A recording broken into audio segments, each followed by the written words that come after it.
Unsupervised learning அப்படின்னு சொல்றாங்க. So unsupervised learning அப்படின்னு சொல்லி பார்த்தீங்கன்னா என்னன்னா, இது வந்து மிஷின் லேர்னிங்ல இருக்கிற ஒன் ஆஃப் த டைப் அப்படின்னு சொல்றாங்க. ஸோ அதில் பார்த்தீங்கன்னா நம்ம யூஸ் பண்ற அல்காரிதம் நம்ம கொடுக்குற டேட்டாஸ் என்ன பண்ணா அனலைஸ் பண்ணும். ஃபார் எக்ஸாம்பிள் ஒரு 10 நம்பர் கொடுத்துருப்போம்னா ஸோ அந்த 10 நம்பரையும் அது அனலைஸ் பண்ணும். நெக்ஸ்ட் பார்த்தீங்கன்னா கிளஸ்டர் அப்படின்னு சொல்றாங்க. ஸோ கிளஸ்டர் மீன்ஸ் என்ன அப்படின்னு சொல்லி பார்த்தீங்கன்னா அங்கங்க கிடக்கிற டேட்டாஸ் எல்லாத்தையும் என்ன பண்ணணும்னா செதறி கிடக்கிற டேட்டாஸ் எல்லாத்தையும் ஒரே இடத்துல கொண்டு போய் சேர்க்கும். அதுதான் கிளஸ்டரோட மீனிங் அப்படின்னு சொல்றாங்க. ஸோ நெக்ஸ்ட் பார்த்தீங்கன்னா ஹிடன் அப்படின்னு சொல்லியிருக்காங்க. ஸோ ஆல்ரெடி நான் சொன்ன மாதிரி நிறைய டேட்டாஸ் இருக்கும். ஸோ அந்த பர்டிகுலர் டேட்டாஸ்ல ஏதாவது ஒரு டேட்டாவை நம்ம என்ன பண்ணி வச்சிருப்போம், ஹைட் பண்ணி வச்சிருப்போம். சரியா? ஸோ அதுதான் என்னன்னு சொல்றாங்க, ஹிடன் டேட்டா அப்படின்னு சொல்றாங்க. அந்த ஆல்ரெடி நம்ம கிளஸ்டர்ல சொன்ன மாதிரி டேட்டாஸ் எல்லாத்தையும் சிதறி கிடக்கிறத எல்லாத்தையும் என்ன பண்ணோம், சேர்க்கும், ஒன்று சேர்க்கும். சரியா? அதான் டேட்டா ஆஃப் குரூப்பிங் அப்படின்னு சொல்றாங்க. ஸோ நெக்ஸ்ட் அப்படின்னு சொல்லி பார்த்தோன்னா நம்ம ஹைட் பண்ண டேட்டாஸ்ல என்ன இருக்கும், ஆல்ரெடி நம்ம உள்ளுக்குள்ளாரியே இருக்கும். சரியா?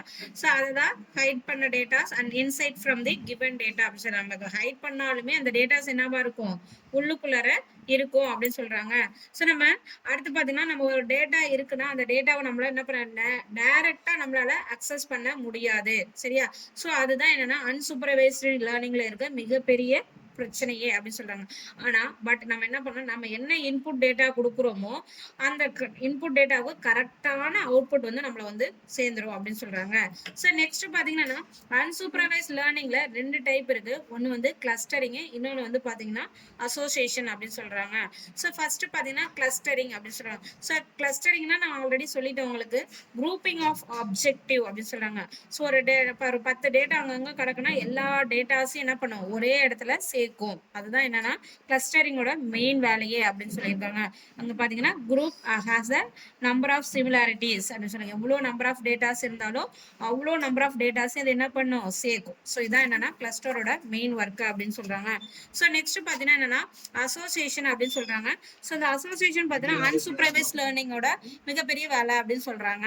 ஸோ இதுல பாத்தீங்கன்னா என்னன்னா ஃபைண்டிங் த ரிலேஷன்ஷிப் அப்படின்னு சொல்றாங்க. ஸோ இதில் லார்ஜ் டேட்டா செட்டாக இருந்துச்சுன்னா ஸோ அந்த லார்ஜ் டேட்டா செட்டில் என்ன பண்ணால் எவ்வளோ வேரியபிள் இருக்கோ அந்த டேட்டா ஸ்கூலில் ரிலேஷன்ஷிப்பை அது என்ன பண்ணால் ஃபைன் பண்ணி கொடுக்கும். இதுதான் அசோசியேஷனோட வேலை.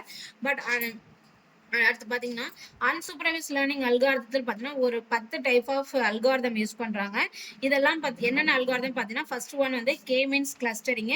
ஸோ நெக்ஸ்ட் பார்த்தீங்கன்னா கேஎன் அல்காரிதம், அதாவது K nearest neighbour algorithm, hierarchical clustering, anomaly detection, neural network, principal component analysis, independent component analysis, apriori algorithm, singular value decomposition. So இதெல்லாம் பார்த்தீங்கன்னா இந்த யூனிட்லேயே என்ன பண்ணுவோம்னா பின்னாடி பிரீஃபாக படிப்பீங்க. ஸோ நெக்ஸ்ட் டாபிக்ல